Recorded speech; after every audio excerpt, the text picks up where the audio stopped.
Dearest mother, wrote Carrot, talk about a turn up for the books. Last night the dragon burned up our headquarters, and lo and behold, we have been given a better one.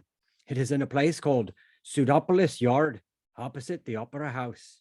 Sergeant Collins said we have gone up in the world and has told Nobby not to try to sell the furnishings. Going up in the world is a metaphor, which I'm learning about. It is like lying, but more decorative. There are proper carpets to spit on. Twice today, groups of people have tried to search the cellars here for the dragon. It is amazing. And digging up people's privies and poking into attics, it is like a fever. One thing is, people haven't got time for much else. And Sergeant Collins says, when you go out on your rounds and shout 12 o'clock and all's well, while a dragon is melting the street, you feel a bit of a Burke. I have moved out of Mrs. Palm's house because there are dozens of bedrooms here. It was sad, and they made me a cake, but I think it is for the best, although Mrs. Palm never charged me rent, which was very nice of her, considering she is a widow with so many fine daughters to bring up, plus dowries, etc.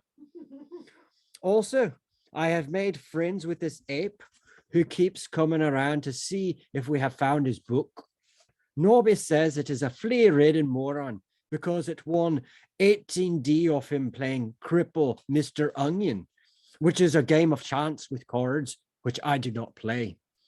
I have told Nobby about the gambling regulation acts, and he said, piss off, which I think is a violation of the decency ordinances of 1389, but I have decided to use my discretion. Captain Vimes is ill and is being looked after by a lady. Nobby says it is well known she is mental, but Sergeant Collins says it's just because of living in a big house with a lot of dragons, but she is worth a fortune. And well done to the captain for getting his feet under the table. I do not see what the furniture has to do with it. This morning, I went for a walk with Reet and showed her many interesting examples of the ironwork to be found in the city. She said it was very interesting. She said I was quite different to anyone she's ever met. Your loving son, Carrot X. P.S. I hope Minty is keeping well. He folded the paper carefully and shoved it into the envelope. Sun's going down, said Sergeant Cullen. Carrot looked up from his sealing wax. That means it will be night soon, Colin went on, accurately. Yes, Sergeant. Colin ran a finger around his collar. His skin was impressively pink, the result of a morning's scrubbing, but people were still staying at a respectful distance. Some people are born to command.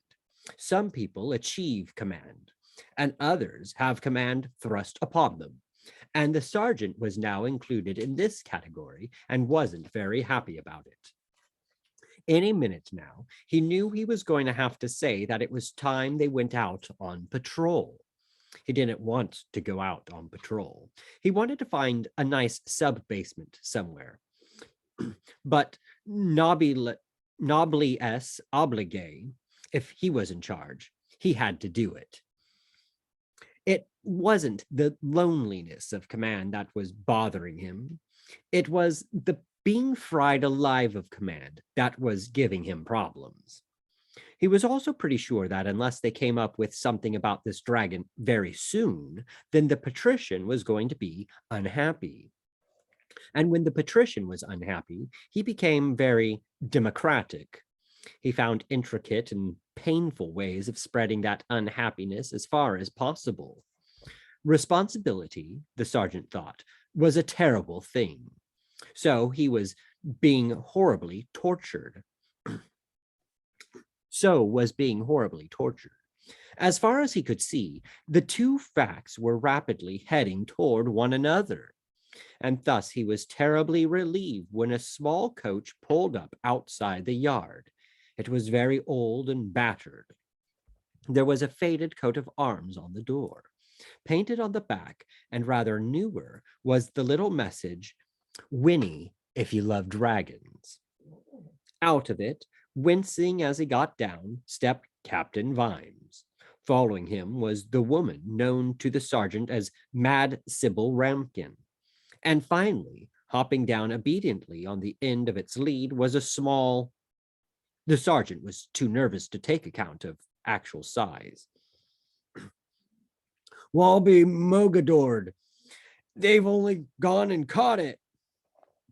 Nobby looked up from the table in the corner where he was continually failing to learn that it is almost impossible to play a game of skill and bluff against an opponent who smiles all the time. The librarian took advantage of the diversion to help himself to a couple of cards off the bottom of the pack. "Don't be daft. That's just a swamp dragon," said Nobby.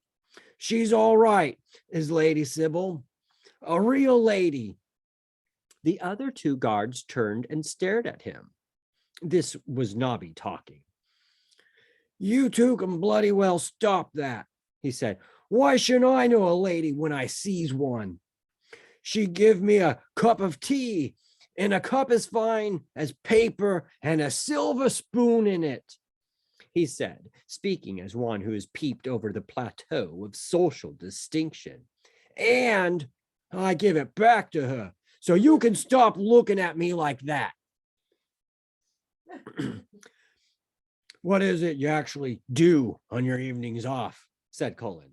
"No business of yourn." "Did you really give the spoon back?" said Carrot.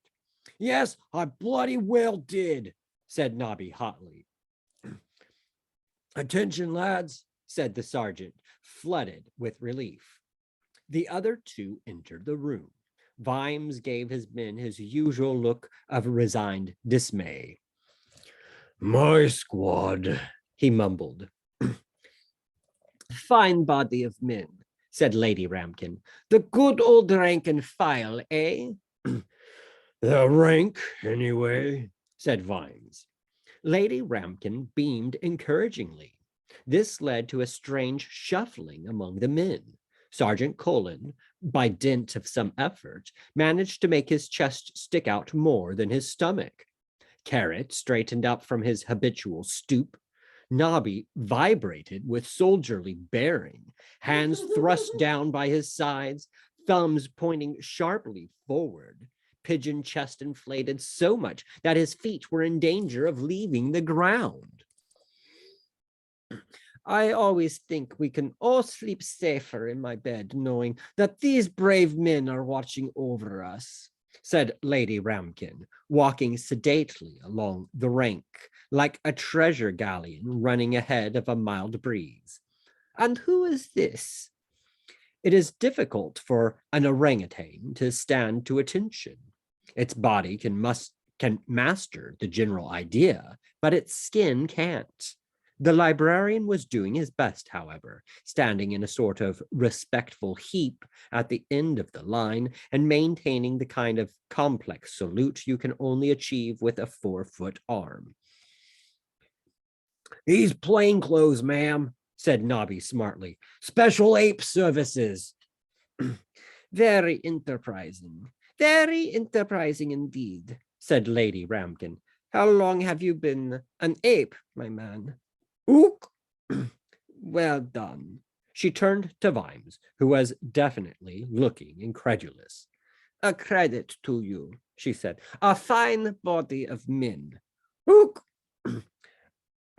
"Anthropoids," corrected Lady Ramkin, with barely a break in the flow. For a moment, the rank felt as though they had just returned from single-handedly conquering a distant province. They felt, in fact, tremendously bucked up, which was how Lady Ramkin would almost certainly have put it, and which was definitely several letters of the alphabet away from how they normally felt. Even the librarian felt favored, and for once had let the phrase, "my man," pass without comment. A trickling noise and a strong chemical smell prompted them to look around. Good boy Bindle Featherstone was squatting with an air of sheepish innocence along what was not so much a stain on the carpet as a hole in the floor. A few wisps of smoke were curling up from the edges. Lady Ramkin sighed. Don't you worry, ma'am, volunteered Nobby cheerfully. Soon have that cleaned up. I'm afraid they're often like that when they're excited, she said. Fine specimen you got there, ma'am, Nobby went on, reveling in the newfound experience of social intercourse. It's not mine, she said. It belongs to the captain now, or all of you, perhaps, a sort of mascot. His name is Good Boy Bindle Featherstone. Good boy Bindle Featherstone bore up stoically under the weight of the name and sniffed a table leg. He looks more like my brother Errol, said Nobby, playing the cheeky, chirpy, lovable city sparrow card for all it was worth. Got the same pointed nose, except, excuse me for saying so, m'lady. Vimes looked at the creature, which was investigating its new environment, and knew that it was now irrevocably an Errol. The little dragon took an experimental bite out of the table, chewed it for a few seconds, spat it out, curled up, and went to sleep. He ain't gonna set fire to anything, is he? Said the sergeant anxiously. I don't think so. He doesn't seem to have worked out what his flame ducks are for yet, said Lady Ramkin. You can't teach him anything about relaxing, though, said Vimes. Anyway, men. Ooh, I wasn't talking to you, sir. What's this doing here? Said Sergeant Colin hurriedly. With you being away and all, and us likely to be short-handed, Carrot here says it's all according to the law and that I swore him in, sir. The ape, sir. Swore him in what, Sergeant? Said Vimes. As special constable, sir, said Colin, blushing. You know, sir, sort of citizen's watch. Vimes threw up his hands. Special, bloody, unique. The librarian gave Vimes a big smile. Just temporarily, sir, for the duration, like, said Colin pleadingly. We could do with the help, sir, and, well, he's the only one who seems to like us. I think it is a frightfully good idea, said Lady Ramkin. Well done, that ape. Vimes shrugged. The world was mad enough already. What could make it worse? Okay, he said. Okay, I give in. Fine. Give him a badge, although I'm damned if I know where he'll wear it. Fine. Yes, why not? You're all right, Captain, said Colin, all concerned. Fine, fine. Welcome to the new watch, snapped Vimes, striding vaguely around the room. Great. After all, we pay peanuts, don't we? So we might as well employ monk. The sergeant's hand slapped respectfully across Vimes' mouth. Just one thing, Captain, said Colin urgently to Vimes' astonished eyes. You don't use the M word. Gets right up his nose, sir. He can't help it. He loses all self-control, like a red rag to a what's-his-name, sir. Ape is all right, sir, but not the M word. Because, sir, when he gets angry, he doesn't just go and sulk, sir, if you get my drift. He's no trouble at all apart from that, sir. All right? Just don't say monkey. Oh, shit. The brethren were nervous. He'd heard them talking. Things were moving too fast for them. He thought he'd led them into the conspiracy a bit at a time, never giving them more truth than their little brains could cope with, but he'd still overestimated them. A firm hand was needed. Firm, but fair. Brothers, said the Supreme Grand Master, are the cuffs of veracity duly enhanced? What? Said Brother Watchtower vaguely. Oh, the cuffs. Yeah, enhanced, right? And the martlets of beckoning, are they fittingly divested? Brother Plaster gave a guilty start. Me? What? Oh, fine, no problem. Divested, yes. The Supreme Grandmaster paused. Brothers, he said softly, we are so near. Just once more, just a few hours. Once more, and the world is ours. Do you understand, brothers? Brother Plaster shuffled a foot. Well, he said, I mean, of course, yes, no fears about that. Behind you 110%. He's going to say only, thought the Supreme Grandmaster. Only. We, that is, all of us, we've been odd, really. You feel so different, don't you? After summoning the dragons, sort of cleaned out, said Brother Plaster, helpfully. Yes, it's sort of, Brother Watchtower struggled with the serpents of self-expression. Taking something out of you, sucked dry, said Brother Plaster. Yes, like he said, and it's a bit risky. Like stuff's been dragged from your actual living brain, but eldritch creatures from the beyond, said Brother Plaster. I'd have said more like a bit of a sick headache myself, said Brother Watchtower helplessly. And we was wondering, about all this stuff about cosmic balance and that, because, well, look what happened to poor old Donnikin. Could be a bit of judgment.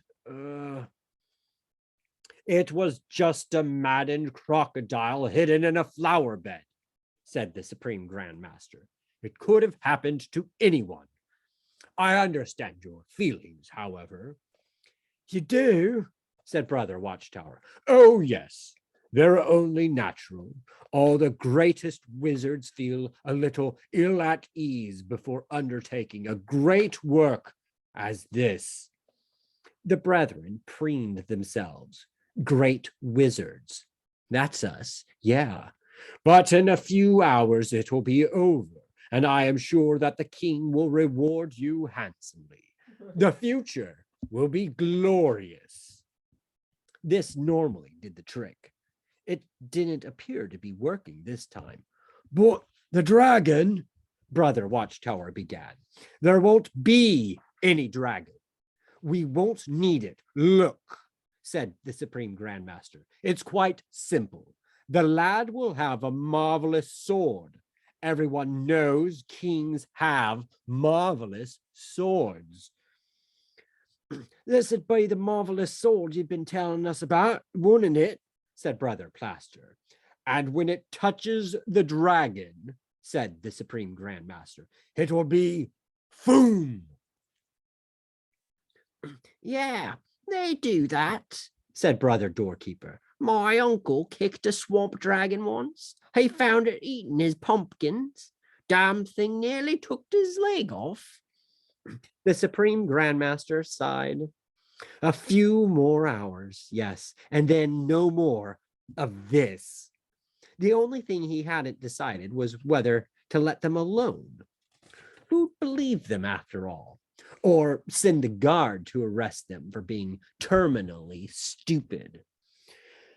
No, he said patiently. I mean, the dragon will vanish. We'll have sent it back. End of dragon. Well, people be a bit suspicious, said Brother Plaster. Won't they expect lumps of dragon all over the place? No, said the Supreme Grand Master triumphantly, because one touch from the sword of truth and justice will totally destroy the spawn of evil. The brethren stared at him. That's what they'll believe anyway, he added. We can provide a bit of mystic smoke at the time. Dead easy, mystic smoke, said Brother Fingers. No bits then, said Brother Plaster, a shade disappointed. Brother Watchtower coughed. Don't know if people will accept that, he said. Sounds a bit too neat-like. Listen, snapped the Supreme Grand Master. They'll accept anything. They'll see it happen. People will be so keen to see the boy win, they won't think twice about it. Depend upon it. Now, let us commence. He concentrated. Yes, it was easier every time. He could feel the scales, feel the rage of the dragon as he reached into the place where the dragons went and took control. This was power, and it was his.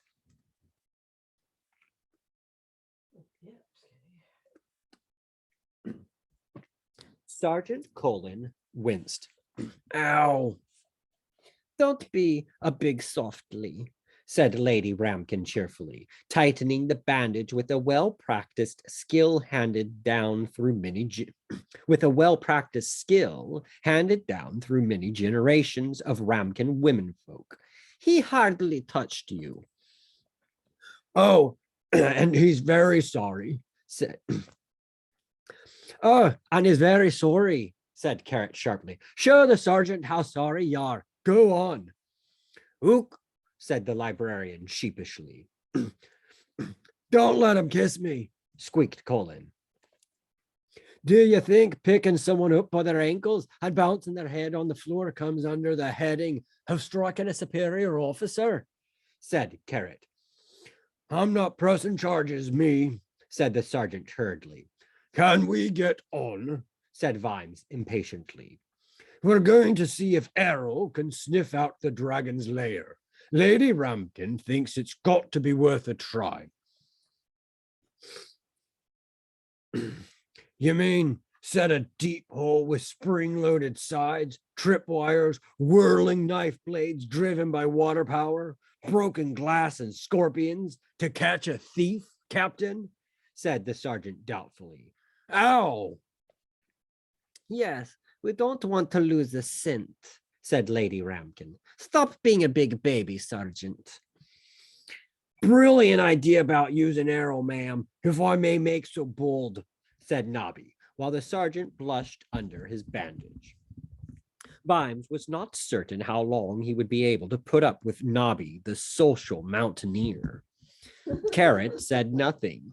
He was gradually coming to terms with the fact that he probably wasn't a dwarf, but dwarf blood flowed in his veins in accordance with the famous principle of morphic resonance, and his borrowed genes were telling him that nothing was going to be that simple. Finding a horde, even when the dragon wasn't at home, was pretty risky. Anyway, he was certain he'd know if there was one around. The presence of large amounts of gold always made a dwarf's palms itch, and his weren't itching. We'll start by that wall in the shades, said the captain. Sergeant Colin glanced sideways at Lady Ramkin and found it impossible to show cowardice in the face of the supportive. He contented himself with, is that wise, Captain? Of course it isn't. If we were wise, we wouldn't be in the watch. I say, oh, this is tremendously exciting, said Lady Ramkin. Oh, and I don't think you should come, my lady, Vimes began. Sybil, please. It's a very disreputable area, you see. But I'm sure I shall be perfectly safe with your men, she said. I'm sure vagabonds just melt away when they see you. That's dragons, thought Vimes. They melt away when they see dragons and just leave their shadows on the wall. Whenever he felt that he was slowing down or that he was losing interest, he remembered those shadows, and it was like having dull fire poured down his backbone. Things like that shouldn't be allowed to happen. Not in my city. In fact, the shades were not a problem. Many of its denizens were out horde hunting anyway, and those that remained were far less inclined than hitherto to lurk in dark alleys. Besides, the more sensible of them recognized that Lady Ramkin, if waylaid, would probably tell them to pull up their socks and not be silly, in a voice so used to command that they would probably find themselves doing it. The wall hadn't been knocked down yet and still bore its grisly fresco. Errol sniffed around it, trotted up the alley once or twice, and went to sleep. Didn't work, said Sergeant Colin. Good idea, though, said Nobby loyally. It could be all the rain and people walking about, I suppose, said Lady Ramkin. Vimes scooped up the dragon.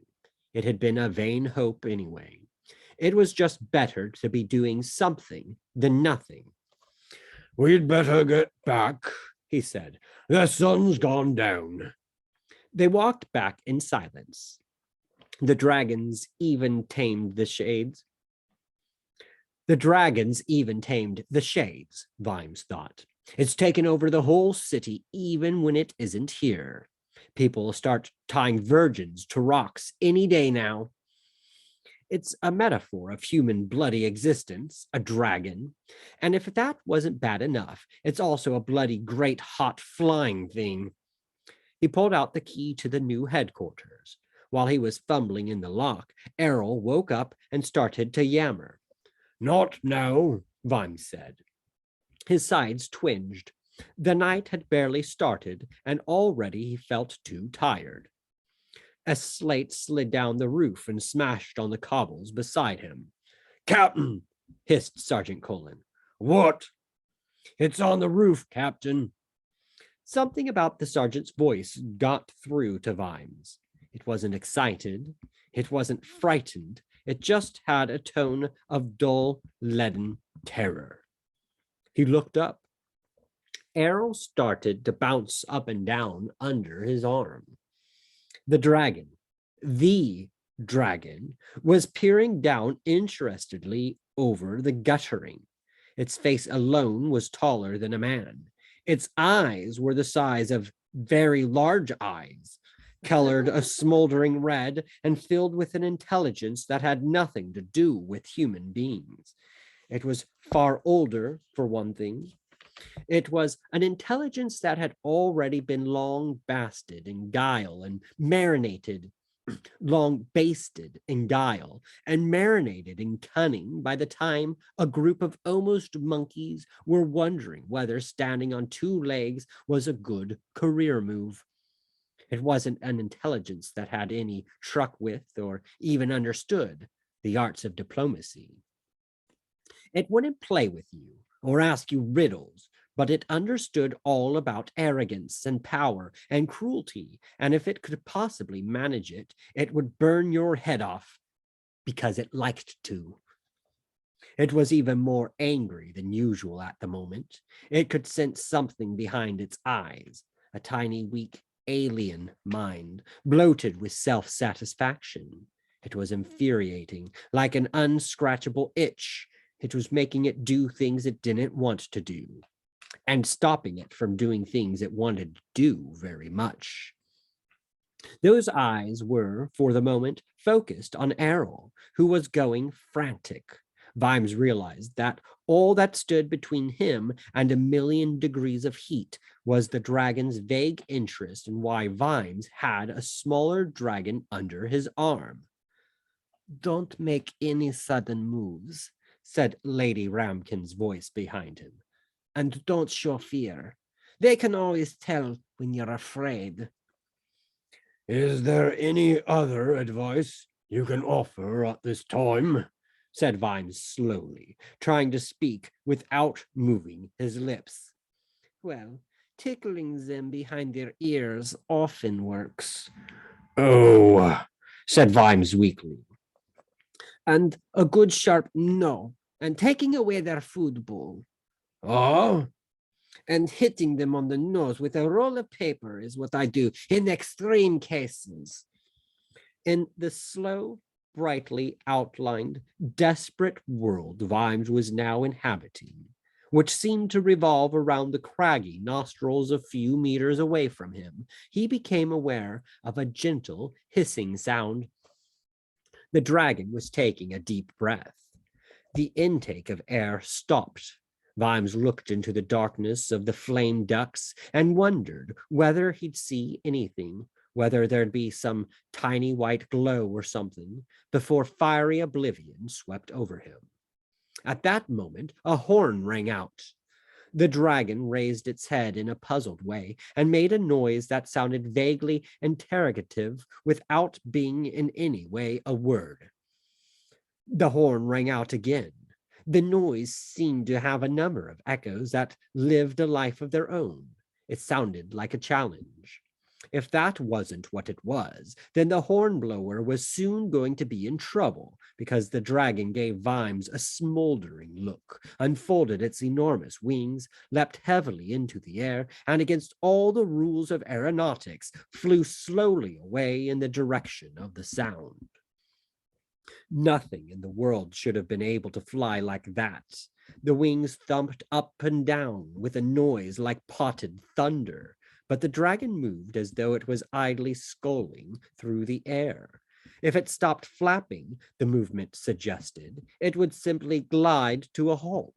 It floated, not flew, for something the size of a barn with an armor-plated hide. It was a pretty good trick. It passed over their heads like a barge, heading for the Plaza of Broken Moons. "Follow it!" shouted Lady Ramkin. "That's not right. It flying like that. I'm pretty sure there's something in one of the witchcraft laws," said Carrot, taking out his notebook. "And it's damaged the roof. It's really piling up offenses, you know." "You're right, Captain," said Sergeant Colin. "I could see right up its nose," said Captain Vimes dreamily. His eyes focused on the worried face of the sergeant. "Where's it gone?" he demanded. Colin pointed along the street. Vimes glowered at the shape disappearing over the rooftops. "Follow it," he said.